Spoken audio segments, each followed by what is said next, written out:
अस्सलाम वालेकुम व्यूअर्स, आप सबको खुशामदीद मेरे चैनल आसान ज़िंदगी में। मुझे यकीन है आप सब अपने घर में खुशबाश होंगे, साथ खैरियत के साथ होंगे और मुझे भी अपने लिए अपनी दुआओं में याद रखें कि मैं सही सेट रहूँ और आपके लिए आगे से आगे अच्छी से अच्छी रेसिपीज़ लेकर आऊँ। अब आज जो मैं आपके लिए रेसिपीज़ शुरू कर रही हूँ वो बिल्कुल सर्दियों के हिसाब से है और जिन लोगों को पसंद है उनके लिए तो बहुत ही क्या बात है।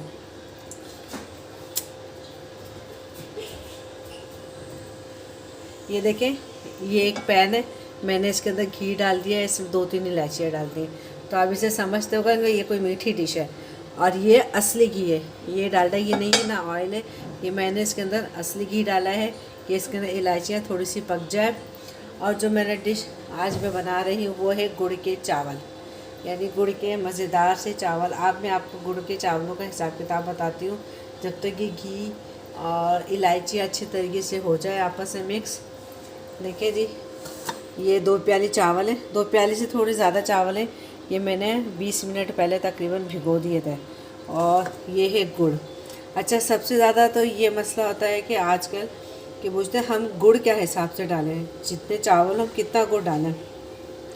तो अब मैं आपको पूरी रेसिपी बताती हूँ। उससे पहले आप मेरे चैनल को अगर नए हैं तो सब्सक्राइब कर दें और अगर आपको मेरी वीडियो पसंद आए तो मेरी वीडियो को लाइक कर दें और शेयर करें और कोई अच्छा सा कमेंट भी कर दें। तो अब मैं आपको हिसाब बताती हूँ। मैंने जो चावल हैं वो मैंने इस प्याली के हिसाब से लिए हैं। तो आप हमेशा ये ध्यान रखें कि जितने भी चावल होते हैं पानी हमेशा उससे डबल डलता है। तो इस हिसाब से मैंने 2 प्याली और थोड़े से ऊपर इसमें मैंने चावल लिए हैं। तो उसके हिसाब से 4 प्याली, तकरीबन 5 प्याली हमें पानी डालना होगा। और गुड़ का क्या हिसाब होता है कि गुड़ 1 प्याली में 1 डली से ज़्यादा डलता है, मगर मैं आपको इसका आसान सा तरीका बताती हूँ कि आप ऐसा करें। जितना हमें पानी चाहिए गुड़ के चावलों के लिए, आप एक किसी भी खुले बर्तन में उतना पानी आप डाल के रख लें अपने पास। ये देखें, ये गुड़ का पानी है। मैंने क्या किया, जितना भी मुझे गुड़ चाहिए, जितना मुझे मिठास चाहिए थी, मुझे जितना पानी चाहिए था, मैंने क्या किया, तकरीबन 5 प्याले से थोड़ा कम पानी मैंने इस बाउल में डाला। और मैंने हिसाब से 2 इस तरीके के 3 पीस, छोटे छोटे पीस करके, ये देखें किस कदर इसमें छोटे छोटे से ना ये पीस है। ये छोटे छोटे से पीस के मैंने गुड़ के छोटे छोटे पीस किए इस तरीके से, और इस तरीके मैंने 3 पीस लिए, वो मैंने पानी के अंदर डाल दिया। पानी में डाल के मैंने इसको अच्छे तरीके से हल किया। अभी तकरीबन देखिए गुड़ जो है ना हल हो चुका है। अब आप इस पानी को आपने चेक करना है। अगर ये पानी थोड़ा मीठा है तो इसका मतलब है चावलों के हिसाब से गुड़ की मिठास बिल्कुल सही है। मैं आपको चेक करके बताती हूँ। पानी बिल्कुल ठीक मीठा है, यानी पानी ज़रा तेज़ मीठा होना चाहिए, बिल्कुल हल्का मीठा ना, तेज़ मीठा होना चाहिए कि चावलों के अंदर बैठ जाए। जब आप देखिए ज़रा तेज़ मीठा है पानी तो चावलों के हिसाब से सही है। अगर आपको मीठा कम लगे तो आप इसे थोड़े से गुड़ के पीस और डाल दें इसके अंदर। ये बिल्कुल परफेक्ट तरीका होता है इसकी मिठास मालूम करने के लिए। वरना आप सोचें 1 पीस डालें गुड़ का, 2 पीस डालें, 3 पीस डालें, कितना पीस डालें। बस आप ये ध्यान रखें जितना आपने पानी लेना है, चावलों में जितना पानी आपको डालना है उस पानी को ज़रा तेज़ मीठा कर लें। थोड़ा तेज़ मीठा होगा तो वो बिल्कुल चावल आके बिल्कुल परफेक्ट बनेंगे।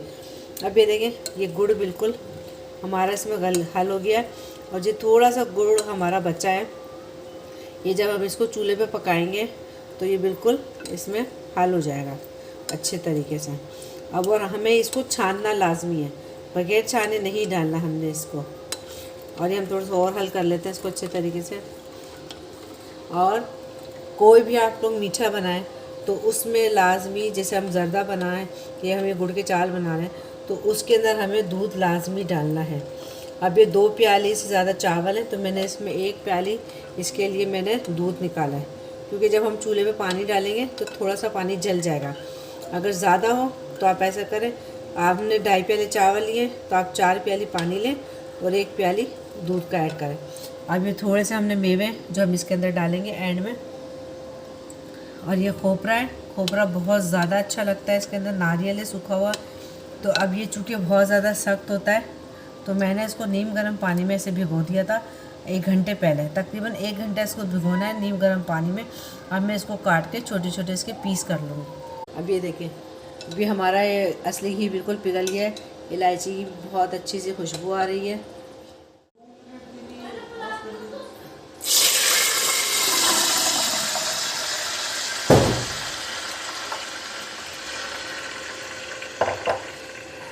ये देखिए हमने अच्छे तरीके से इसको छान लिया है। अब ये जितना भी कचरा है इसके ऊपर बैठ आ जाएगा। पानी देखिए अच्छे तरीके से उबल गया। अब हम इसके अंदर डालेंगे चावल, और चावल डालने से पहले हम ये 1 कप दूध डालेंगे, 1 प्याला पानी। दूध डालने से क्या होगा, चावल हमारे सख्त नहीं होंगे, नरम ही रहेंगे। दूध हमें लाजमी डालना है। अच्छा, अभी मैंने इतना उबाला था कि पानी चावलों के हिसाब से थोड़ा सही था, तो पानी जल गया होगा। अभी मैंने दूध डाला, पानी बराबर हो गया। तो आप जो है ना 4 प्याली पानी लें तो उसमें थोड़ा सा पानी कम कर लें, उसकी जगह आप दूध डाल दें। और दूध लाजमी डालना है, वरना आपके गुड़ के चावल सख्त हो जाएंगे, मज़ा निकल जाएगा।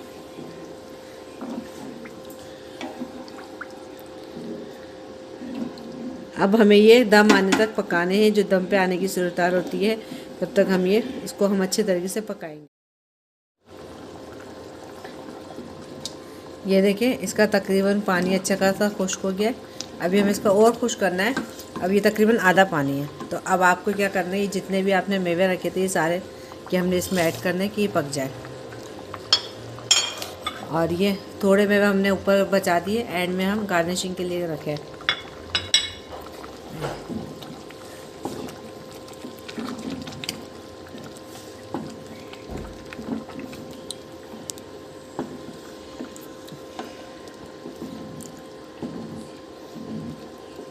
बस ये थोड़ी देर और पक जाए, पानी कम हो जाए, फिर हम इसको दम पे। ये देखिए, अब इसे बिल्कुल थोड़ा सा पानी बचा है। अब हम इसको लगा रहे हैं दम पे। अच्छा, दम पे लगाएं तो आप जो है ना इसको तवे के ऊपर रखें, वरना चावल अक्सर चिपक जाते हैं। तो कोई भी आप चावल की डिश में जो भी है, तो आप तवे पे उसको हल्की आंच पे रखें ताकि वो भगोने में नीचे चिपके नहीं। अब ये हम 10 मिनट के लिए दम पे लगा रहे हैं। 10 मिनट के बाद ये इंशाल्लाह रेडी हो जाएंगे। फिर मैं आपको डिश आउट करके दिखाती हूँ। देखें, बिल्कुल ये हमारा मीठा रेडी हो गया है। मैंने इसको डिश आउट भी कर दिया है। किस तरह इसका प्यारा लुक आया है और बहुत परफेक्ट बने। दिल तो आपका भी चाह रहा होगा कि हम खाएं। अगर आपको मेरी वीडियो अच्छी लगी हो तो मेरी वीडियो को लाइक करें, शेयर करें और अच्छा तो कमेंट भी कर दें। और मुझे अपनी दुआ में याद रखें। अल्लाह हाफिज़।